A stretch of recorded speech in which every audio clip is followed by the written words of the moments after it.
Hi అండి, welcome back to my channel. ఈరోజు మనం ఈ వీడియోలో May Vision IAS monthly current అఫైర్స్లో ఎన్విరాన్మెంట్లో ఉన్న ఇంపార్టెంట్ టాపిక్స్ చూద్దాం. First topic decarbonisation of Indian economy. So ministry of petroleum and natural gas ఒక కమిటీ అనేది ఫామ్ చేసింది, energy transition advisory committee. So ఈ కమిటీ ఒక రిపోర్ట్ అనేది కంప్లైంట్ చేసి రిలీజ్ చేసింది. దాని పేరే the green shift low carbon transition of India's oil and gas sector. So మెయిన్గా ఈ కమిటీ ఏంటంటే ఈ ఎనర్జీ ట్రాన్సిషన్ పాత్వేని for oil and gas public sector అనటెక్స్ ఏవైతే ఉన్నాయో దాన్ని అయితే డ్రా చేసింది. అండ్ అలాగే మెయిన్ ఫోకస్ ఏంటంటే ఇది క్లీన్ ఎనర్జీ సొల్యూషన్స్ ఏమైతే ఉన్నాయో hydrogen, biofuel, nuclear, geothermal, tidal and in energy mix of the country అడాప్షన్ని ఇంక్రీజింగ్ మెయిన్ ఫోకస్ చేసింది. అండ్ అలాగే ఈ ఎనర్జీ ట్రాన్సిషన్ పాత్వేని మెయిన్గా ఏంటంటే దీనివల్ల ఏంటంటే మనం ఈ decarbonisation of India economy towards వెళ్తాం. సో దానివల్ల ఏంటంటే మనకి ఒక సస్టైనబుల్ డెవలప్మెంట్ ఐడియా అనేది ఎనేబుల్ చేసుకుంటాం. నెక్స్ట్ డీకార్బనైజేషన్ ఏంటంటే ఈ టర్మ్ అనేది మెయిన్గా మనం అట్మాస్ఫియర్ నుంచి రిమూవల్ కానీ రెడ్యూస్ కానీ CO2 చేస్తే ఈ టర్మ్ అనేది మనం యూజ్ చేస్తాం డీకార్బనైజేషన్ అనేది. సో ఈ 2 ఆస్పెక్ట్స్ అనేవి ఇన్వాల్వ్ అవుతాయి. మెయిన్గా ఈ greenhouse gases emission or absorbing carbon from the atmosphere. Next decarbonisation ఎందుకు కావాలంటే గ్లోబల్ వార్మింగ్.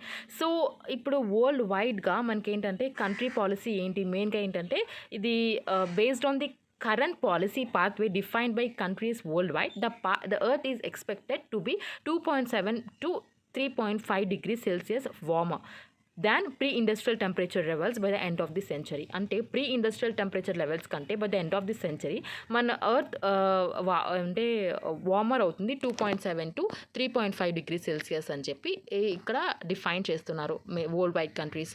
సో మనం ఏమైతే టార్గెట్ పెట్టుకున్నామో ప్యారిస్ అగ్రిమెంట్ టార్గెట్ని దాన్ని అచీవ్ చేయాలంటే అంటే గ్లోబల్ వార్మింగ్ని లిమిట్ చేయాలంటే సో మెయిన్గా గ్రీన్ హౌస్ గ్యాసెస్ ఎమిషన్ అనేది నెక్స్ట్ 8 years అరౌండ్ 50% అనేది రెడ్యూస్ అవ్వాలి. అండ్ అలాగే క్లైమేట్ చేంజ్ రిస్క్ కూడా ఉంది. ఇండియా అనేది మనకి 7th లార్జెస్ట్ మోస్ట్ ఎఫెక్టెడ్ కంట్రీస్లో బై క్లైమేట్ చేంజ్ 2019లో అయితే ఉంది. అలాగే మోర్ దెన్ 75% ఇండియన్ డిస్ట్రిక్ట్స్ అనేవి హాట్స్పాట్ ఫర్ ఎక్స్ట్రీమ్ క్లైమేట్ ఈవెంట్స్గా కేటగరైజ్ చేశారు. అండ్ అలాగే లాస్ట్ మనం 15 years చూసుకుంటే మనకి డ్రాట్స్ కానీ ఫ్లడ్స్ కానీ ఫ్రీక్వెంట్గా మనకి ఇంక్రీజింగ్లీ కనిపిస్తుంది. అండ్ అలాగే మనం నెట్ జీరో ఎమిట్స్ట్ and increase in energy demand. So ఏంటంటే ఇండియా అనేది ఒక హిస్టారిక్ అనౌన్స్మెంట్ చేసింది 2070 కల్లా మేము నెట్ జీరోకి రీచ్ అవుతామని చెప్పి. సో ఇవన్నిటికీ మన డీకార్బనైజేషన్ చేయడం చాలా అవసరం. అలాగే ఇండియాస్ కార్బన్ ఎమిషన్స్ ప్రొఫైల్ చూసుకుంటే గ్లోబల్ స్టాండింగ్ మనం 3rd లార్జెస్ట్ అగ్రిగేట్ ఎమిటర్గా ఉన్నాం వరల్డ్లో. సో అండ్ అలాగే మన మేజర్ సెక్టర్స్ ఏంటంటే ఇండస్ట్రియల్ ఇంకా పవర్ సెక్టర్స్ నుంచి ఎక్కువ ఇండియాస్ ఎమిషన్ అయితే ఉంటుంది. సో 1/3 ఎమిషన్స్ ఏమో మన స్టీల్ అండ్ సిమెంట్ సెక్టర్స్లో అండ్ అలాగే 1/3 ఏమో పవర్ సెక్టర్ నుంచి అండ్ మిగతాది ట్రాన్స్పోర్టేషన్ ఇంకా అదర్ సెక్టర్స్ నుంచి. ఈవెన్ 70% ఆఫ్ ఎమిషన్స్ అనేవి మనకి అగ్రికల్చర్ ఇంకా అలైడ్ యాక్టివిటీస్ నుంచి కూడా కాంట్రిబ్యూట్ చేస్తున్నాయి. నెక్స్ట్ అలాగే మనకి wheels of decarbonisation of India's energy transition చూసుకుంటే మెయిన్గా రిన్యూవబుల్ ఎనర్జీ. సో ఇండియా అనేది మెయిన్గా క్లీన్ ఎనర్జీ సోర్సెస్కి టువర్డ్స్ మూవ్ అవుతుంది. సో దానివల్ల ఏంటంటే మనం ఈ ఏమైతే సెట్ చేసుకున్నాం టార్గెట్ అంటే ఈ రెన్యూవబుల్ ఎనర్జీ బేస్ చేసుకుని మనం ఒక టార్గెట్ అనేది పెట్టుకున్నాం 2030 కల్లా నాన్ ఫ్యూజల్ ఫ్యూయల్ ఇన్స్టాల్ కెపాసిటీ అనేది 500 GW. అండ్ అలాగే ఒక huge potential of for solar energy. The cost of solar energy has come down. Next resource exploration. So India అనేది ఇంకా లార్జ్ స్కేల్ ఎనర్జీ ఇంపోర్ట్స్కి డిపెండ్ అవ్వలేదు. సో దానివల్ల మనం ఓన్ ఎనర్జీ రిసోర్స్ అనేది develop చేసుకోవాలి. Energy efficiency and affordability. So ఏంటంటే ఇది ఒక ఇంపార్టెంట్ ఇష్యూ మెయిన్గా ఏంటంటే ఎనర్జీ ఎఫిషియన్సీ అండ్ ఇంకా అఫోర్డబిలిటీ అనేది ఇంక్రీజ్ ఉంది. నెక్స్ట్ అలాగే national level building rating system అనేది కావాలి. సో దానివల్ల ఏంటంటే ఒక రెన్యూవబుల్ ఎనర్జీ యూసేజ్ కూడా ఇంక్లూడ్ చేయొచ్చు. అంటే ఇప్పుడు ఒక బిల్డింగ్స్కి అనేది ఏమైతే బిల్డింగ్స్ దానికి రేటింగ్ సిస్టమ్ అనమాట, national level rating system. And అలాగే technology and innovation. So PLI scheme ఉంది. సో అట్లాంటి స్కీమ్స్ వల్ల domestic capacity in technology and related equipments and హార్డ్వేర్కి ఇంక్రీజ్ కూడా అవుతుంది. నెక్స్ట్ అలాగే industry transition. Industry a large energy consumer. మెయిన్గా ఏంటంటే ఒక some hard to abate sectors like steel ఇంకా సిమెంట్ అనేది స్టీల్ ఇంకా కోల్ అనేది యూజ్ చేస్తున్నారు. వాళ్ళ పెక్యులర్ రిక్వైర్మెంట్స్ కోసం. నెక్స్ట్ ఎలక్ట్రిక్ ట్రాన్స్పోర్టేషన్స్ గ్లోబల్గా యాజ్ వెల్ యాజ్ ఇండియాలో మనకి ఈ rate of transition in fossil fuel consumption primarily depends upon the shift in the auto sector to electric vehicles. Next, national carbon market. So developing and scaling voluntary carbon markets in near terms and compliance markets in the long term could play a role in financing transition. Alternative fuels and waste to fuel economy మెయిన్గా ఏంటంటే ఇప్పుడు మనకి 10% ethanol blending programme అనేది 2022లో తీసుకొచ్చాం. So దానివల్ల ఏంటంటే target అంటే 10% తీసుకున్నాం, కానీ ఆల్రెడీ మనం 20% అనేది ఎక్స్క్యూట్ చేసాం. సో మనం ప్రీపోన్ టార్గెట్ అయితే ఎక్స్క్యూట్ చేసాం సో ఎథనాల్ బిల్డింగ్లో. అండ్ అలాగే 2025 అండ్ 30 కల్లా సో రెస్పెక్టివ్లీ మనకి 5% బయోడీజిల్ బ్లెండింగ్ అలాగే ఎథనాల్ బిల్డింగ్ కూడా ఉంటుందని చెప్పి ఎస్టిమేట్ అయితే చేస్తున్నారు. సో అలాగే మనం COP26 మనం ఏమైతే అనుకున్నామో టార్గెట్ ఏమైతే ఉందో సో దాన్ని యాక్చువల్ చేయాలంటే ఒక 5-fold punch with strategy commit చేసింది బై ఇండియా. సో ఏంటంటే 50% ఆఫ్ ఎనర్జీ రిక్వైర్మెంట్ అనేది రెన్యూబుల్ ఎనర్జీ ఉంటుంది బై 2030 కల్లానే. అండ్ అలాగే 2030 కల్లా నాన్ ఫాసిల్ ఎనర్జీ కెపాసిటీ అనేది 500 GW రీచ్ అవుతామని. అండ్ అలాగే total projection carbon emissions by billion turns from now onwards till 2030. And carbon intensity of the economy would be reduced to less than 45% by 2030, and by 2070 the India will achieve the target is net zero. So ఇవైతే strategy అనేది తీసుకుంది India ఈ COP26ని target ఏమవుతుందో active చేయడానికి. And అలాగే institutional setup అనేది కావాలి and changes needed for the India's economy decarbonisation. So potential institutional setup ఏంటంటే ఒక మినిస్ట్రీ లెవెల్ సెటప్ అనమాట. సో అడ్మినిస్ట్రేటివ్ సెటప్ ఉండాలి, ఒక ఎనర్జీ ప్రొవైడింగ్ మినిస్ట్రీస్ అనేవి క్రియేట్ చేయాలి. దానివల్ల ఏంటంటే ఒక న్యూ మినిస్ట్రీ అంటే ministry of renewable energy, ministry of power and coal at the core. The process may be coordinated by MNRE. Next అలాగే అక్యురేట్ డేటా ప్రొవైడ్ చేయడం అండ్ అలాగే modelling and projections and expert group on energy transition and tie up with international organisations. Next అలాగే మనకి effective decarbonisation కోసం అంటే social and economic changes ఏంటంటే అంటే catalyse effect capital relocation and new financing structures. So capital relocation అనేది ఉండాలి. So scaling up of capital finance అలాగే new financial institution develop చేయడం అండ్ అలాగే pricing externalities to rebalance incentives. And next వచ్చేసి మనకి managing demand shifts and near term unit cost increases. So మెయిన్గా ఒక building transparency అనేది ఉండాలి. So around climate risk and opportunities and అలాగే measures అనేది ఐడెంటిఫై చేసి మెయిన్గా కాస్ట్ అనేది ఇంక్రీజ్ అవ్వకుండా మేనేజ్ చేయాలి. అండ్ అలాగే incentives for making low emission tech cost competitive ఇవి demand shift management. Next compensation mechanism చూసుకుంటే మెయిన్గా ఎకనామిక్ డెవలప్మెంట్ ఇంకా డైవర్సిఫికేషన్ని సపోర్ట్ చేయాలి. అండ్ అలాగే reskilling and redevelopment of the workers and instituting support of displaced workers. So ఇది social and economic changes India for effective decarbonisation. Next topic climate finance for decarbonisation. So major role of domestic సోర్సెసే ఉంటాయి మనకి. ఏంటంటే ఇప్పుడు 85% of the climate finance ఏమైతే ఉందో మనకి domestic sources నుంచి ఉంటాయి. లైక్ కమర్షియల్ బ్యాంక్స్ కానీ గవర్నమెంట్ బడ్జెట్స్ కానీ అండ్ పబ్లిక్ సెక్టర్ గ్రాంట్స్ నుంచి. అండ్ మిగతా అంటే లిమిటెడ్ ఫారిన్ క్యాపిటల్ ఇన్ఫ్లో అనేది మనకి వస్తుంది క్లైమేట్కి అంటే క్లైమేట్ ఫైనాన్స్కి సంబంధించి. అండ్ అలాగే మనకి high Reliance on debts and grants అయితే ఉంటాయి. So more than 60% of the finance అనేది మనకి ఈ లోన్స్ ద్వారా అంటే కమర్షియల్ బ్యాంక్స్ నుంచి ఇంకా మల్టీలేటరల్ ఆర్గనైజేషన్ నుంచి వస్తాయి. అండ్ అలాగే గవర్నమెంట్ ఫండింగ్ కూడా చేస్తుంది క్లైమేట్ ఫైనాన్స్ గురించి, కానీ అది గ్రాంట్స్ వల్ల అనమాట. అంటే గ్రాంట్ అంటే ఏంటంటే ఇప్పుడు మనకి ఒక ఎగ్జాంపుల్ చెప్పాలంటే మనకి పాకెట్ మనీ వచ్చినాయి అనుకో, సో మనకి అది గ్రాంట్ అంటే వచ్చేసి మనం రిటర్న్ ఇవ్వాల్సిన అవసరం లేదు, అదొక లోన్ కాదు. సో గవర్నమెంట్ ఫండింగ్ ఏమో గ్రాంట్ వల్ల ఉంటుంది. అండ్ నెక్స్ట్ అలాగే మనకి ఇది మెయిన్గా ఏంటంటే concentrated in power sector. So climate funding అనేది మెయిన్గా ఇది రెన్యూబుల్ ఎనర్జీ దగ్గర నుంచి అండ్ అలాగే power generation sector remaining the primary receipt with 80% of the funds. And other low carbon pathways అంటే ఇప్పుడు బయోఫ్యూయల్ కానీ last mile technologies like carbon capture కానీ utilisation and storage and green hydrogen అవన్నీ ఇంకా funding ఇవన్నిటికి ఇంకా funding అనేది ఇనఫ్గా అయితే లేదు. Next adaptation funding was critically under deserve with less than 10% of the overall fund. So overall ఫండ్లో 10% ఉంది ఈ అడాప్షన్ ఫండింగ్ అనేది. అండ్ నెక్స్ట్ అలాగే opposing realities affecting India's green financing. So మెయిన్గా రియాలిటీ 1 చూసుకుంటే 9 times more than climate finance annually. And అలాగే lack of bankable pipeline of projects of India for investors. So another challenges చూసుకుంటే మనకి మెయిన్గా ఏంటంటే అది ఒక డెఫినేషన్ అనేది లేదు, స్టాండర్డ్ డెఫినేషన్ అనేది లేదు గ్రీన్కి సంబంధించింది.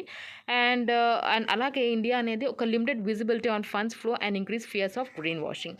నెక్స్ట్ అలాగే limited incorporation of the climate risk అనేది ఉంది. సో అంటే క్రెడిట్ రేటింగ్లో ఆర్ రిస్క్ ఫ్రేమ్వర్క్లో దీనివల్ల ఒక higher perceived risk of green investment కూడా ఉంది. అండ్ అలాగే లాంగ్ టర్మ్ ఇన్వెస్ట్మెంట్స్ ఏమైతే ఉన్నాయో ఇన్స్టిట్యూషనల్ ఇన్వెస్టర్స్ అంటే పెన్షన్ ఫండ్స్ కానీ అవి ఏంటంటే ఇది not factoring climate risk in investment portfolio. Next మనం ఇది ఇండియన్ గ్రీన్ ఫైనాన్సింగ్ ఎకోసిస్టమ్ చూసుకుంటే ఎర్లీ స్టేజ్లో while green capital raised in India is growing but it's fraction of the global capital. So మనకి ఇక్కడ గ్రీన్ క్యాపిటల్ రైజ్ 2019లో అంటే ఇండియాకి అయితే $21 billions and world వైడ్లో $1 trillion. నెక్స్ట్ అలాగే ఎస్టిమేటెడ్ ఫండ్స్ చూసుకుంటే మోర్ దెన్ 10 trillion. అలాగే ఎక్స్పెక్టెడ్ షార్ట్ ఫాల్ ఏమో 3.5 trillion.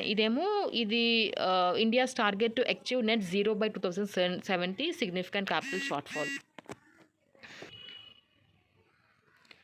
రికమెండేషన్స్ ఏంటంటే ఈ క్లైమేట్ ఫైనాన్స్ మొబిలైజింగ్కి ఇండియాలో మెయిన్గా policy and regulatory frame mechanism అంటే కార్బన్ ప్రైజింగ్ అలాగే ఫిజికల్ పాలసీ. కార్బన్ ప్రైజింగ్ అంటే ఏంటంటే కార్బన్ ట్యాక్స్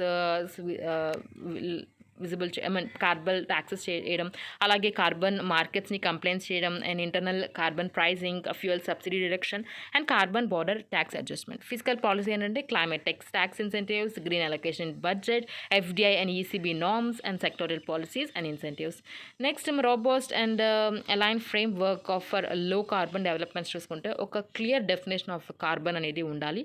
అండ్ అలాగే క్లైమేట్ రిస్క్ ఫ్రేమ్ వర్క్స్ ఉండాలి అంటే climate risk framework, financial market regulation, guidelines and climate risk guidelines for pensioners and insurers. Next అలాగే green asset regulation. Next ఒక clear definition ఉండాలి. Green మెయిన్గా ఏంటంటే project blending, finance and credit guarantee or first loss lending, patient long-term capital, direct investment to demonstrate viability, priority sector lending, strategic partnership and research and development funding, incentives for low carbon and climate resilient goods, green government security. So ఇవన్నీ అయితే climate finance strategy.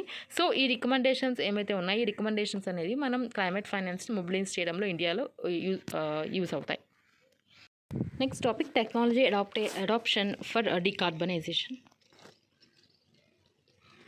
Next topic technology adoption for decarbonisation. మనకి ప్రస్తుతం ఉన్న technologies ఏమైతే ఉన్నాయో దాన్ని use చేసి మనం 25% ఆఫ్ ది కరెంట్ ఎమిషన్స్ని మాత్రమే మనం ఎలిమినేట్ చేయగలం. అండ్ అలాగే technologies in early adoption can address another 40%. So ఇంకా 35% అనేది మనం కరెంట్ యాన్యువల్ ఎమిషన్స్ ఏమైతే ఉన్నాయో అవి మన కొత్త ఈ టెక్నాలజీస్ అయితే కుదరదు. సో మనం న్యూ టెక్నాలజీస్ అనేవి కావాలి. సో మనం జీరోగా అచీవ్ చేయాలంటే. అండ్ అలాగే మనం డిప్లాయ్ అడ్వాన్స్డ్ డిజిటల్ టూల్స్ అనేవి యూజ్ చేయాలి for emission tracking and mitigation అంటే లైక్ DSS ఇంకా అడ్వాన్స్డ్ ఎనర్జీ సినారియో మోడలింగ్ అట్లాంటివి. నెక్స్ట్ అలాగే పార్ట్నర్ ఎకోసిస్టమ్ ఎంప్లిమెంట్ కావాలి. So cross industry or sector data partnerships అనేది ఉండాలి. దానివల్ల ఏంటంటే joint reduction initiatives across the ఎకోసిస్టమ్లో అలా ఎనేబుల్ చేయగలుగుతాం. అండ్ అలాగే మనం గ్రీన్ టెక్నాలజీస్ అనేది ఏవైతే ఎమర్జింగ్ గ్రీన్ టెక్నాలజీస్ ఉన్నాయో అది డెవలప్ ఇంకా ప్రమోట్ చేయాలి. అండ్ అలాగే ఎనర్జీ ఎఫిషియన్సీ ఇంప్రూవ్మెంట్స్ అనేది మనం చూపించాలి. మెయిన్గా ఏంటంటే ఈ ఇమాజినేషన్ అండ్ ఇన్వెన్షన్తో పాటు మనం engineering through energy enhancement programmes వల్ల ఎక్స్ప్లోర్ చేయాలన్నమాట. నెక్స్ట్ అలాగే ఎస్టాబ్లిష్ ఒక coordination framework, knowledge sharing and joint accountability. So sectoral bodies అనేవి సెటప్ చేయాలి. సో దానివల్ల ఏంటంటే మనం collective benefits of efforts being made by individual ఎంటిటీస్ని రీప్ చేయగలుగుతాం. Next mobilise the investors interest with public sector banking, public funding via co investment increase చేయాలి. And అలాగే matching mechanism to lower investor risk. And మనం ఈ PLI scheme తెలిసిందే మనకి production linked incentive స్కీమ్ని use చేసి మెయిన్గా ఏంటంటే ఈ డొమెస్టిక్ కెపాసిటీస్ బిల్డ్ చేయాలి అండ్ అలాగే ఒక గ్లోబల్ కాంపిటేటివ్ ఎబిలిటీ అనేది క్రియేట్ చేయడంలో హెల్ప్ చేయాలి. అప్రోచెస్ చూసుకుంటే ఈ మెయిన్గా expand and reinvest business model, మెయిన్గా reimagining, invest, reengineering and reboot. So reimagining ఏంటంటే ఒక న్యూ సొల్యూషన్ అనేది తీసుకురావాలి, దానివల్ల కస్టమర్ నీడ్స్ అనేవి కొత్త వేలో మనం ఫుల్ఫిల్ చేయగలుగుతాం. సో ఎమిషన్స్ని కూడా అవాయిడ్ చేయగలుగుతాం. అండ్ ఇన్వెస్ట్ చూసుకుంటే ఒక డీప్ టెక్ అప్రోచ్ అనేది ఉండాలి. సో దీనివల్ల మనం త్రూ బ్రేక్ త్రూ టెక్నాలజీస్ అనేవి అప్రోచ్ అనేది చేయగలుగుతాం. Next reengineering. సో మెయిన్గా towards better accelerating deployment of existing low carbon solution. Reboot చూస్తే మెయిన్గా ఒక ప్రొడక్ట్ ఆఫరింగ్ అనేది ఇంప్రూవ్ చేసి with new low carbon technology అనేది తీసుకురావాలి. సో ఇది technology adoption for decarbonisation. Next topic carbon market to aid decarbonization. So bureau of energy efficiency along with the ministry of environment, forest and climate change ఏమేంటంటే ఒక carbon credit trading scheme అనేది develop చేసి మెయిన్గా decarbonisation కోసం. So carbon trading అంటే ఏంటంటే ఇది credits అంటే buying and selling permits and credits that allow permit holder to emit carbon dioxide. For example ఒక చిన్న ఎగ్జాంపుల్ చెప్తాను. ఏ కంపెనీ ఉంది, బి కంపెనీ ఉంది. గవర్నమెంట్ ఆఫ్ ఇండియా ఒక టార్గెట్ పెట్టింది, ఒక 50% కంటే ఎక్కువ ఎవరు ఎమిట్ చేయకూడదు కార్బన్ డైఆక్సైడ్ అని. B. So government of India ఒక టార్గెట్ అయితే పెట్టింది 50% కంటే ఎక్కువ ఎమిట్ చేయకూడదని. బట్ ఏ అనేదేమో ఏం చేసింది, 70% ఎమిషన్ చేసింది కార్బన్ డైఆక్సైడ్. కానీ బి అనే కంపెనీ మాత్రం 30% చేసింది. సో ఇప్పుడేంటి, ఎక్స్ట్రా 20%కి గవర్నమెంట్ నుంచి సర్టిఫికేట్ వస్తుంది బికి. సో ఇప్పుడు ఏం చేశారంటే ఆ 20% ఇక్కడ సర్టిఫికేట్ అనేది ఇక్కడ నుంచి కొనుక్కుంటాడు. సో ఇది కార్బన్ ట్రేడింగ్ అనమాట. సో ఇలా అంటే ఇప్పుడు ఈ ప్రాసెస్ ఏమైతే ఉందో buying and selling permits and credits, so దాన్నే కార్బన్ ట్రేడింగ్ అంటాం. సో నెక్స్ట్ ఏంటంటే మెయిన్ ఏమో ఇది ఈ green house gas emission pricing వల్ల ఈ ఇండియన్ ఎకానమీలో డీకార్బనైజ్ చేయడానికి ఈ carbon credit certificate trading through. Next అలాగే నీడ్ ఏంటంటే ఇప్పుడు energy saving based market mechanism అనేది ఇండియా కావాలి. అండ్ అలాగే ఒక కొత్త స్కీమ్ కావాలి మెయిన్గా ఎనర్జీ ట్రాన్సిషన్ ఎఫర్ట్స్ ఏమైతే ఉన్నాయో దాన్ని ఎన్హాన్స్ చేయడానికి. అండ్ అలాగే పొటెన్షియల్ ఎనర్జీ సెక్టర్స్ని కూడా కవర్ చేసేలాగా.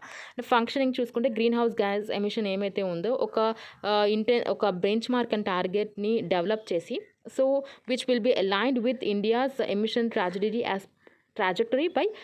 as per climate goals. So trading of carbon credits చూసుకుంటే మనకి ఇది performance against these sectors trajectories base చేసి ఉంటుంది. సో ఇది అనమాట. సో మనకి ఈ కార్బన్ మార్కెట్ గురించి. సో ఈ కార్బన్ ట్రేడింగ్ అనేది చాలా ఇంపార్టెంట్ టాపిక్. ఈవెన్ మనకి కార్బన్ క్రెడిట్ సర్టిఫికేట్స్ కూడా చాలా ఇంపార్టెంట్. ఎగ్జాంపుల్ చెప్పాను కదా. సో బై అండ్ సెల్ అని చేసుకుంటూ ఉంటారు. సో కార్బన్ క్రెడిట్స్ అని అది. నెక్స్ట్ మనకి బయోఫ్యూయల్ ఆపర్చునిటీ డీకార్బనైజేషన్. బయోఫ్యూయల్స్ ఏంటంటే ఒక direct conversion of the biomass into liquid fuels. So ఒక బయోమాస్ నుంచి ఒక liquid fuels direct conversion biofuels. Next అలాగే ఇది అంటే ఒక ఎగ్జిస్టింగ్ ఆటోమేటిక్ ఫ్యూయల్స్లో బెండ్ అవుతుంది. ఇథనాల్ ఇంకా బయోడీజిల్ అనేవి main to transport biofuels. So ఈ ఫ్యూయల్స్ అనేవి వెరైటీ ఆఫ్ బయోమాస్తో ప్రొడ్యూస్ చేయొచ్చు. First generation, second generation, third generation, fourth generation. First generation ఏంటంటే మెయిన్గా ఇక్కడ చూపించినట్టు sugar beet, wheat, corn, oil crops.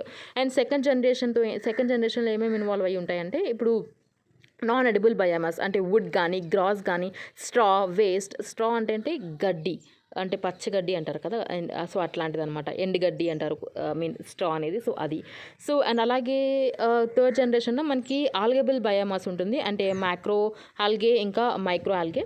Next అలాగే ఫోర్త్ జనరేషన్ బ్రేక్ త్రూ. ఇదేమో పైరాలసిస్ ఇంకా solar to fuel, genetically modified organism. So ఇవన్నీ biofuels. Fourth generation, second generation, third generation, fourth generation. So వీటితో మనం ఈ బయోమాస్ నుంచి లిక్విడ్ ఫ్యూయల్స్గా convert చేయొచ్చు. సో దాన్నే మనం బయోఫ్యూయల్స్ అని చెప్తాం.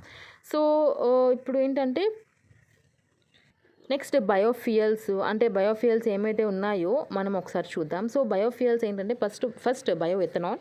ఇది మనం ది కార్బోహైడ్రేట్స్ని డిస్టిల్లింగ్ చేసి from sugarcane and beet of distilling starch from the food గ్రెయిన్స్తో బయో ఎథనాల్ అనేది ప్రొడ్యూస్ చేస్తాం. మనం ఏమైతే టార్గెట్ పెట్టుకున్నామంటే ఎథనాల్ బిల్డింగ్ 10% అనేది టార్గెట్ అనేది పెట్టుకున్నాం 2022 కల్లా అచీవ్ చేయాలని. కానీ మనం ఈ ప్రీపోన్ టైంలోనే మనం ఈ 5 ఇయర్స్లోనే 2025లోనే అంటే ఏమైతే మనం టార్గెట్ పెట్టుకున్నామో అప్పుడే మనం 20% అనేది అచీవ్ అయిపోయాం. నెక్స్ట్ అలాగే ఛాలెంజెస్ చూసుకుంటే మనకి ఇది షుగర్ కేన్ అలాగే మేజ్ అనేవి అంటే లో ఈల్డ్ అనేది ఉంది. Low yield for sugarcane and maize will require land use change.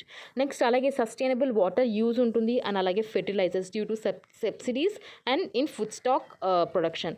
And అలాగే 1G biofuel promoting may lead to technology lag in and delay switching to 2G feedstocks. Next key policies చూసుకుంటే మనం ఈ ఇథనాల్ని promote చేయడానికి అంటే ethanol production promote చేయడానికి from non food feedstock advanced biofuels అనేవి use చేస్తున్నాం. And అలాగే production of crops with lower environmental burden అంటే మైజ్, సోర్గోమ్ అట్లాంటివి ఎంకరేజ్ చేస్తున్నాం. అండ్ అలాగే మనం ఒక ఫీడ్ స్టాక్ ప్రైసింగ్ మెకానిజంని ఎస్టాబ్లిష్ చేసాం link to bioethanol prices, institutional certification system for greenhouse gases saving and అలాగే expedite establishment of national biofuel fund.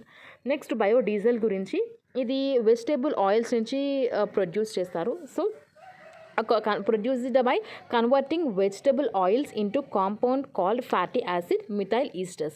So ఇది నేషనల్ బయోఫ్యూయల్ పాలసీ 2018లో ఉంది. మెయిన్గా ఏమైనా టార్గెట్ ఏం పెట్టుకున్నారంటే బయోడీజిల్ బ్లెండింగ్ డీజిల్ అనేది మనకి 5% టార్గెట్ అని పెట్టుకుని 2030 కల్లా. అండ్ నెక్స్ట్ అలాగే ఛాలెంజెస్ ఏంటంటే మనకి ఒక డెడికేటెడ్ సప్లై చేయడం అనేది లేదు రా మెటీరియల్స్కి సంబంధించి.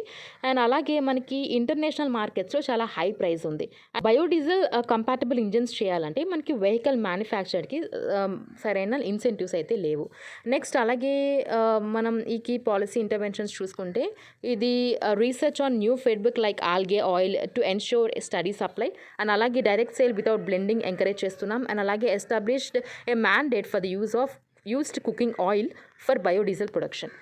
సో అంటే ఒక యూజ్డ్ కుకింగ్ ఆయిల్ ఏమైతే ఉందో దాన్ని బయోడీజిల్ ప్రొడక్షన్కి మ్యాండేట్ చేశారు, ఎస్టాబ్లిష్ చేశారు దాన్ని. నెక్స్ట్ మనకి compressed biogas. So biogas through the process of anaerobic decomposition.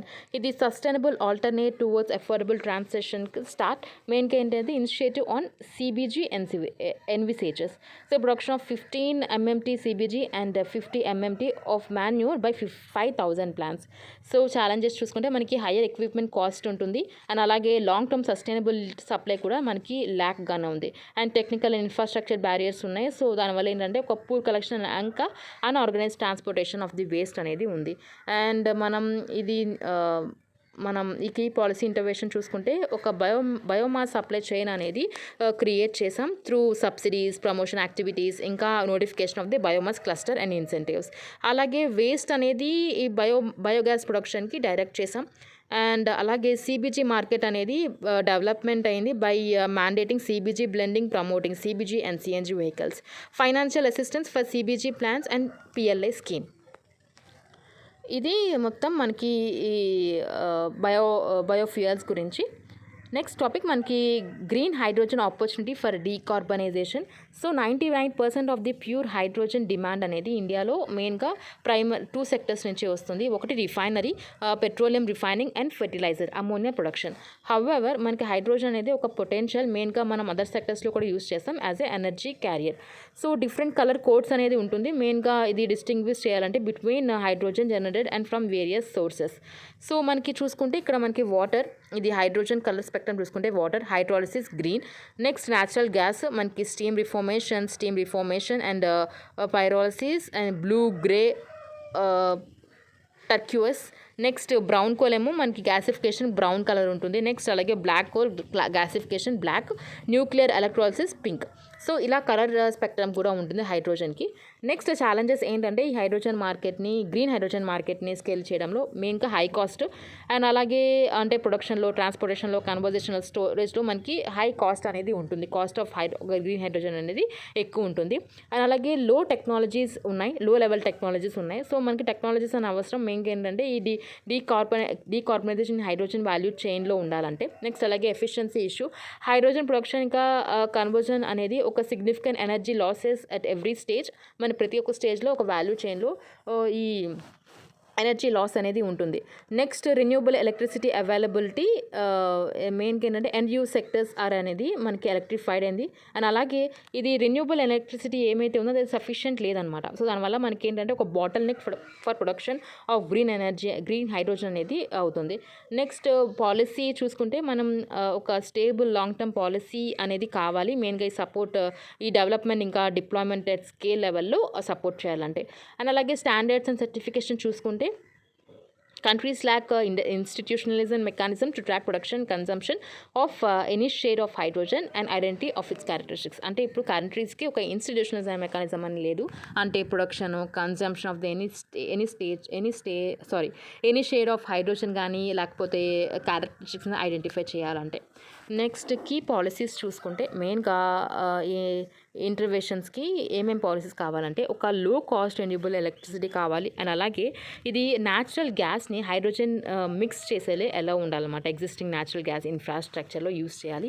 Next అలాగే ఒక ప్రైస్ ద ఎమిషన్, మెయిన్గా ఏంటంటే ఒక అప్రోప్రియేట్ మెకానిజం అనేది డెవలప్ చేయాలి. Price the emission of green house gases. Next BLI schemes అనేవి డిఫరెంట్ కాంపోనెంట్స్లో in green hydrogen or ammonia value చైన్లో యూజ్ చేయాలి. నెక్స్ట్ అలాగే partial exemption of grid charges, taxes and levies for electrolysis. So ఇవన్నీ key policies అనమాట. Next topic gas based economy. India's natural gas consumption అనేది మనకి 6% అనేది fell down అయింది. So in 2023 financial ఇయర్లో మనం అంతకుముందు ఇయర్లో కంపేర్ చేసుకుంటూ.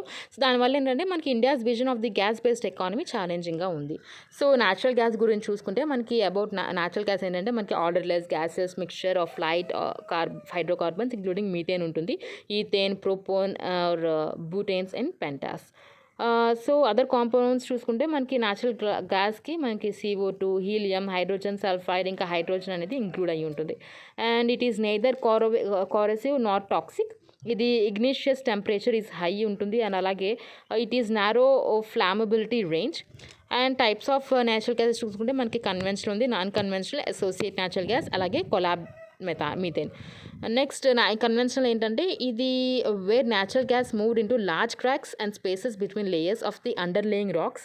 అన్కన్వెన్షనల్ ఏంటంటే ఇది టైనీ పోర్స్లో వస్తుంది. మెయిన్గా ఏంటంటే within formation of the shale, sandstone, other types of sedimentary రాక్స్కి.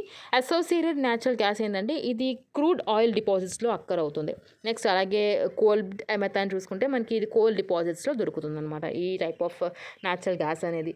LNG terminals in ఇండియాలో చూసుకుంటే ఎల్ఎన్జీ టెర్మినల్స్ మనకి గుజరాత్లో మనకి దహేజ్, ఇంకా హజీరాలో, ఇంకా మహారాష్ట్రలో దాబర్లో. కంపెనీస్ మనం చూసుకుంటే ఇది దహేజ్ గుజరాత్ ఏమో పెట్రోనెట్ ఎల్ఎన్జీ అండ్ హజీరాలో షెల్ ఎనర్జీ అండ్ అలాగే మహారాష్ట్రలో ఉన్న Ratnagiri gas and power.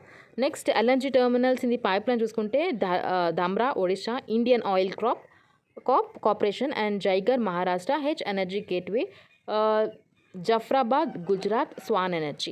And India's LNG imports చూసుకుంటే మనకి క్వార్టర్ నుంచి 42%, అండ్ యునైటెడ్ స్టేట్స్ నుంచి 16%, యూఏఈ నుంచి 13%, Nigeria 6%, Oman 5%, Angola 5%, other 13%. So ఇది చాలా ఇంపార్టెంట్. మనకి ప్రిలిమ్స్లో కానీ లేకపోతే ఇంకా ఆబ్జెక్టివ్ టైప్ క్వశ్చన్స్ ఏం రావచ్చు అంటే మనం ఎక్కువగా ఇంపోర్ట్ చేసుకుని ఏ కంట్రీ నుంచి ఇంపోర్ట్ చేసుకుంటున్నాం. సో 42% అనేది మనకి ఖత్తర్. సో అది గుర్తుపెట్టుకోవాలి. గ్యాస్ బేస్డ్ ఎకానమీ గురించి చూస్తే మెయిన్గా ఏంటంటే ఇప్పుడు మనకి ఇది ప్రైమరీ ఎనర్జీ మిక్స్. నెక్స్ట్ మనం గ్యాస్ బేస్డ్ ఎకానమీ చూసుకుంటే మెయిన్గా ఏంటంటే ఇది న్యాచురల్ గ్యాస్లో మన డామినెన్స్ అనేది ఇంప్లాయ్ ఉంటుంది మామూలుగా ప్రైమరీ ఎనర్జీ మిక్స్లో. సో ఏంటంటే ఇప్పుడు మనం ఎనర్జీ మిక్స్లో అంటే ప్రైమరీ ఎనర్జీ మిక్స్లో మనం ఈ షేర్ ఏమైతే ఉందో గ్యాస్ షేర్ అనేది ఇంక్రీజ్ చేయడానికి మనం ఎక్కువ ట్రై చేస్తాం. ఇండియాస్ గోల్ కూడా 15% ఇంక్రీజ్ చేయడం అనమాట. ప్రస్తుతం అంటే మనకి కరెంట్ 6% షేర్ అదే ఉంది. 2030 కల్లా 15% అనేది షేర్ చేయడం ఇండియాస్ గోల్. అండ్ అలాగే సిగ్నిఫికెన్స్ చూసుకుంటే క్లియర్ ఎనర్జీ సోర్సెస్. సో దీనివల్ల ఏంటంటే మనకి ఇప్పుడు 40% అనేది తక్కువ ఎమిషన్ అనేది ఉంటుంది కోల్ నుంచి, CO2 ఎమిషన్స్ ఏమైతే ఉన్నాయో. అండ్ అలాగే ఈ 20% ఆయిల్ నుంచి ఉంటుందన్నమాట. అంటే మనకి CO2 ఎమిషన్స్ అనేవి నార్మల్గా న్యాచురల్ గ్యాస్ నుంచి, అంటే ఒకవేళ మనం షేర్ గ్యాస్ అనేది ఈ ప్రైమరీ ఎనర్జీ మిక్స్లో మిక్స్ చేస్తే మనకి లోయర్ ఎమిషన్స్ అయితే ఉంటాయి CO2 అనేవి. నెక్స్ట్ అలాగే మనం energy efficiency, even natural gas fired power plants అనేవి హయ్యర్ ఎనర్జీ ఎఫిషియన్సీ ఉంటుంది when compared to coal fire ప్లాంట్స్కి. అండ్ అలాగే rapid and efficient transport. So మనం 161 degrees Celsiusలో మనం కూల్ చేస్తే న్యాచురల్ గ్యాస్ అనేది లిక్విడ్ అవుతుంది, LNG. దానివల్ల ఏంటంటే only 1/106 of its original volume అనేది ఫిల్లింగ్ చేయగలుగుతాం. సో దీనివల్ల ఏంటంటే మనకి న్యాచురల్ గ్యాస్ అనేది ఈజియర్గా ఉంటుంది స్టోర్ అండ్ ట్రాన్స్పోర్ట్ చేయడంలో లాంగ్ డిస్టెన్సెస్లో. అండ్ ఎనర్జీ రిసోర్సెస్ కూడా వర్సటైల్ అవుతుంది, అంటే as a gas as an LNG. So అంటే ఎలక్ట్రిక్ గ్రిడ్స్ని, హీటింగ్ సిస్టమ్స్ని, హోమ్ కుకింగ్ అప్లయన్స్ని, ఇంకా సమ్ వెహికల్స్ని హీట్ చేయగలదు. నెక్స్ట్ అలాగే backup power companies and to renewable. So మెయిన్గా ఏంటంటే ఒక intermediate nature of the solar or wind power sources అనేది మనం రైజెస్ చేయొచ్చు. మెయిన్గా concerns about instability in the power grid. And అలాగే నేచురల్ గ్యాస్ అనేది మనకి fire generators can be ideal backup power companies as they provide clean energy sources of power and have a very short startup time. Next అలాగే మనకి ఈ vision of reliable power ఏవైతే ఉందో దానికి help చేస్తుంది. మెయిన్గా ఏంటంటే ఇది government deliver on it commitments of providing 24/7 reliable power దానికి హెల్ప్ చేస్తుంది. అలాగే ఇన్ అర్బన్ సెంటర్స్లో మన పైప్ న్యాచురల్ గ్యాస్ అనేవి ఎఫెక్టివ్గా వర్క్ అవుతూ and even cooking, heating and cooling నీడ్స్కి for both commercial and residential entities. Next challenges చూసుకుంటే మనకి ఎస్టిమేషన్స్లో వేరియేషన్స్ ఉన్నాయి. అలాగే concerns about energy security and అలాగే ఒక కాంపిటేటివ్ పారిటీ ఏమైతే ఉందో కాంపిటేటివ్ పారిటీ అనేది అది ల్యాక్ ఉంటుంది. అండ్ అలాగే not conducive and decarbonisation, infrastructure constraints and environmental concerns. So ఇవన్నీ ఛాలెంజెస్. అండ్ రోడ్ ఎహెడ్ చూసుకుంటే మనకి ఒక other recommendations of the Kirit Parekh panel కూడా మనం కన్సిడర్ చేయాలి. అండ్ అంటే ఇప్పుడు అదర్ రికమెండేషన్స్ ఏమైతే చెప్పారంటే ఇప్పుడు completely free and market determined price of natural gas అనేది ఒక లెగసీ ఫీల్డ్.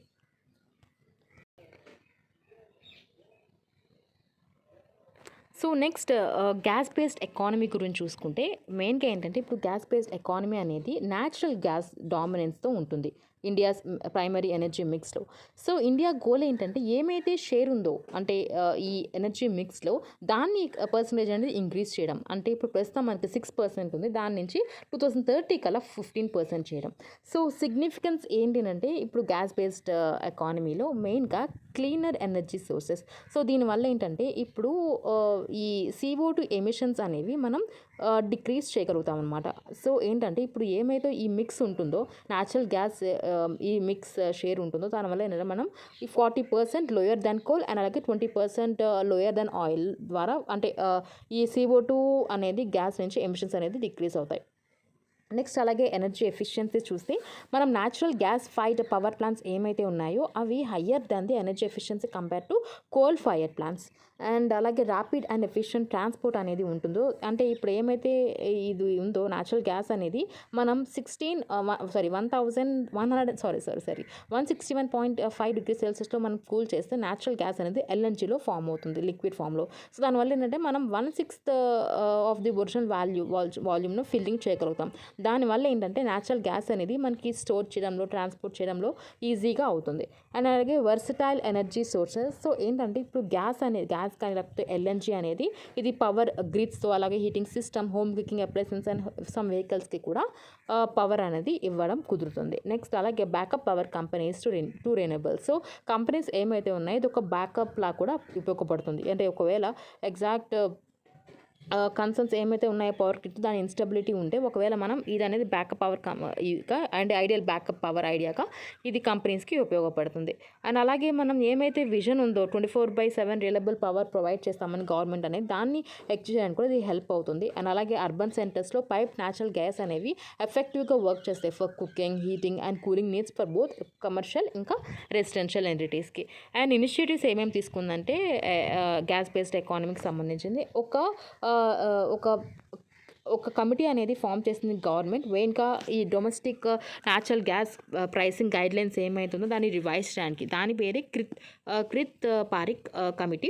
సో ఈ కమిటీ ఏం రికమెండ్ చేస్తుందంటే ప్రస్తుతం మనకి ఏంటంటే ఇది బై యాన్యువల్ ఉంటుంది. ఏమైతే ఇప్పుడు రివిజన్స్ ఏమైతే జరుగుతాయి ప్రైసెస్కి సంబంధించింది బై యాన్యువల్ ఉంటుంది. కానీ ఈ కమిటీ ఏం రికమెండ్ చేసిందంటే బై యాన్యువల్ కాదు, ఇవి మంత్లీ ఉండాలని చెప్పి రికమెండ్ అయితే ఇచ్చింది. అంటే ఇప్పుడు ఒకవేళ జూన్లో మనకి జనవరిలో మనకి ఈ ప్రైజింగ్ అనేది చూస్తే మళ్ళీ మనకి జూలైలో కానీ ఆగస్ట్లో కానీ ఆ టైంలో అయితే మళ్ళీ రివైజ్ చేస్తారు న్యాచురల్ గ్యాసెస్ ఏమైతే ఉన్నాయో. కానీ మనకి ఇంక్రీజ్ అనేది కనిపిస్తుంది ప్రైస్లో. కానీ ఫెబ్లో, మార్చ్లో, మిగతా మంత్స్లో మనకి డిక్రీజ్ అయి ఉండొచ్చు, మళ్ళీ జూలైలో మళ్ళీ ఇంక్రీజ్ అయి ఉండొచ్చు. ఇప్పుడు మనకేంటి ఇంక్రీజే కనిపిస్తుంది. సో ప్రైజింగ్ అనేది మళ్ళీ ఇంక్రీజే కనిపిస్తుంది. సో ఇప్పుడు మంత్లీ ఉందనుకోండి ఎగ్జాక్ట్గా మనకి ఎప్పుడు ఇంక్రీజ్ అయిందో ఎప్పుడు డిక్రీజ్ అయిందో తెలుస్తుంది. సో ఈ ప్యానల్ అనేది చెప్పింది. సో ఈ ప్రైస్ మెకానిజం అనేది బెంచ్ మార్క్ అనేది మనకి మంత్లీ ఉండాలి అని చెప్పి. అండ్ నెక్స్ట్ అలాగే హెల్ప్ అనేది ఉంది. So hydrogen exploration and licensing policy ఇంతవరకు ఇది నెల్ప్. సో దాన్ని నేమ్ అనేది రీప్లేస్ చేసి హెల్ప్ చేశారు. మెయిన్గా ఏంటంటే ఇది డొమెస్టిక్ గ్యాస్ ప్రొడక్షన్ని ఇండియాలో బూస్ట్ చేయడానికి ఇనిషియేటివ్స్ అనేది తీసుకున్నారు. అంటే like exploration development of existing discoveries, developing marginal or small fields, establishing market freedom for gas produced from deep water and ultra deep water areas and from small fields. So ఇవైతే initiatives తీసుకుంది through help అనేది మెయిన్గా అనేది డొమెస్టిక్గా ఏమైతే gas production దాన్ని boost చేయడానికి. Next అలాగే India gas exchange launch. And India అనేది ఓన్ గ్యాస్ ఎక్స్చేంజ్ అనేది తీసుకొచ్చింది. Acting as a nationwide automated trading platform to enable competitive indigenous benchmark gas prices. అలాగే unified tariff for natural gas pipeline. Next అలాగే ఒక gas ఇన్ఫ్రాస్ట్రక్చర్ని create చేసింది. అంటే మనం ఇందాక చూసుకున్నాక ఇక్కడ మనం ఇక్కడ ఎనర్జీ టర్మినల్స్ పైప్ లైన్ అవన్నీ అయితే సెటప్ చేసింది. Concerns about energy security. So మనం చూసుకుంటే 50% ఆఫ్ ది కరెంట్ డిమాండ్ ఏమైతే ఉందో ఎల్ఎన్జీ మనం ఇంపోర్ట్ నుంచే వస్తుంది అనమాట. మనం ఇందాక చూస్తుంటే 45% అనేది మనకి కొత్తర్ నుంచి వస్తుంది, యూఎస్ఏ నుంచి. సో అట్లాంటి స్టేట్స్ నుంచి, కంట్రీస్ నుంచి మనం ఇంపోర్ట్ చేసుకుంటే మనం హై ఇంపార్టెంట్ బిల్స్ అనేది ఉంటుంది. అండ్ అలాగే మనం జియో పొలిటికల్ డిపెండెన్సీలో కూడా ఉన్నాం. అండ్ అలాగే కాంపిటేటివ్ ప్యారిటీ అనేది మనకి తక్కువగా ఉంది. మనం చూసుకుంటే జిఎస్టీలో సో మనకి నార్మల్ పెట్రోల్ అనేది ఇంక్లూడ్ అయింది 5% అనేది. అండ్ అలాగే నేచురల్ గ్యాస్ అనేది ఇప్పుడు కూడా జిఎస్టీకి అవుట్ సైడే పెట్టారు. సో దానివల్ల ఏంటంటే ఇప్పుడు హయ్యర్ రేట్ అనేది ఉంది. నెక్స్ట్ మనకి అంటే కాంపిటేటివ్ ప్యారిటీ అనేది కూడా మనకి సరిగ్గా లేదు. నెక్స్ట్ అలాగే ఒక నాట్ కనెక్టివ్ విత్ డీకార్బనైజేషన్. మెయిన్గా ఏంటంటే ఇప్పుడు India's long term decarbonisation strategy కూడా లేదు సరిగ్గా. నెక్స్ట్ అలాగే మనం ఇన్ఫ్రాస్ట్రక్చర్ కాన్స్టెంట్ చూసుకుంటే మనకి ఇది adequate infrastructure of the natural gas ఏమైతే ఉందో distribution including pipe lines, storage facilities అవన్నీ ల్యాక్లో ఉన్నాయి. అండ్ ఎన్విరాన్మెంట్ కన్సర్న్స్ కూడా ఉన్నాయన్నమాట. అంటే ఈవెన్ న్యాచురల్ గ్యాస్కి మనకి ఒక క్లీనర్ ఫాసిల్ ఫ్యూయల్గా మనం కన్సిడర్ చేస్తాం. సో ఎక్స్ట్రాక్షన్కి, ప్రొడక్షన్కి అండ్ కంబషన్కి ఈ ఒక గ్రీన్ హౌస్ గ్యాస్ అనేవి ఎమిషన్ అవుతున్నాయి. నెక్స్ట్ వే ఫార్వర్డ్ చూసుకుంటే మెయిన్గా ఇది కిరిత్ పారెక్ ప్యానల్ ఏమైతే రికమెండేషన్ చేసిందో దాన్ని కన్సిడర్ చేయాలి. అండ్ అలాగే free market determined pricing of the natural gas అనేది ఉండాలి. సో నార్మల్గా ఏంటంటే ఇప్పుడు ప్రైజింగ్ అనేది గవర్నమెంట్ ఫిక్స్ చేస్తుంది. అలా కాకుండా న్యాచురల్ గ్యాస్ ప్రైజింగ్ అనేది మార్కెట్ డిటర్మైన్డ్లో ఉండాలి అని చెప్పి రికమెండేషన్ అయితే ఇచ్చారు. సో అది కన్సిడర్ చేయాలి. నెక్స్ట్ అలాగే డిమాండ్స్ స్టైమల్టేషన్. సో ఏంటంటే ఇప్పుడు ఈ న్యాచురల్ గ్యాస్ అక్రాస్ వేరియస్ సెక్టర్స్లో ప్రమోట్ చేయాలి. Including power generation, industry, transportation, ఇంకా రెసిడెన్షియల్ సెక్టర్స్లో. అండ్ ఈవెన్ పాలసీ ఇన్సెంటివ్స్ అనేవి తీసుకురావాలి, సచ్ యాజ్ ట్యాక్స్ బెనిఫిట్స్ కానీ, సబ్సిడీస్ కానీ, టార్గెటెడ్ స్కీమ్స్. నెక్స్ట్ అలాగే ఈ utilisation of the current assets ఏమైతే ఉన్నాయో దాన్ని ఇంక్రీజ్ చేయాలి. ఇప్పుడు సెంటర్, స్టేట్, ఇంకా ప్రైవేట్ సెక్టర్స్ అనేవి అందరూ కలిపి ఒక ఎలాబరేట్ చేసి ఈ గ్యాస్ ప్లాంట్స్ ఏమైతే ఉన్నాయో, గ్యాస్ బేస్డ్ ప్లాంట్స్ అనేవి యూటిలైజేషన్ ఇంక్రీజ్ చేయాలి. అండ్ అలాగే ఇంపోర్ట్ సోర్సెస్ కూడా డైవర్సిఫై చేయాలి. ఇప్పుడు మనం ఏంటంటే న్యాచురల్ గ్యాస్ అనేవి ఇంపోర్ట్ని ఎక్కువ చేసుకుంటున్నాం. సో మనం ఇందాక డయాగ్రామ్ చూసుకుంటే ఖతర్ నుంచి ఎక్కువ ఇంపోర్ట్ చేసుకుంటున్నాం. సో ఏంటంటే ఇప్పుడు ఓన్లీ ఒక కంట్రీ మీద ఎక్కువ డిపెండ్ అయితే మనకి జియో పొలిటికల్ డిపెండెన్స్ అనేది ఇంక్రీజ్ అవుతుంది. సో అలా కాకుండా ఒకే కంట్రీ నుంచి ఎక్కువ కాకుండా సో మనం ఈవెన్ రిమైనింగ్ కంట్రీస్తో కూడా మనం ఎక్కువ ఇంపోర్ట్ చేసుకుని కొత్తతో డిక్రీజ్ చేయాలన్నమాట ఇంపోర్ట్స్ అనేవి. అండ్ నెక్స్ట్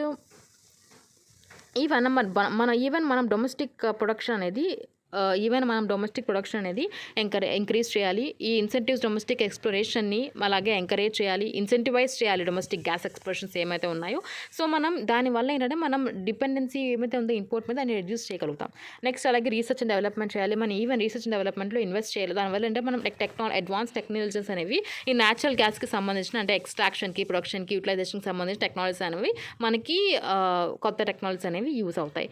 నెక్స్ట్ అలాగే one nation one gas grid అనేది ఫామ్ చేయాలి. దానివల్ల ఏంటంటే న్యాచురల్ గ్యాస్ బేస్డ్ ఎనర్జీ అనేది మనం ప్రొడ్యూస్ చేయగలుగుతాం, డిస్ట్రిబ్యూట్ చేయగలుగుతాం through out the entire country with the single gas సిస్టమ్తో. సో ఇదే మనకి ఈ న్యాచురల్ గ్యాస్కి సంబంధించిన గ్యాస్ బేస్డ్ ఎకానమీ. నెక్స్ట్ మళ్ళీ మనం నెక్స్ట్ వీడియోలో కలుద్దాం. ఛానల్ అయితే సబ్స్క్రైబ్ చేసుకోండి. Thank you.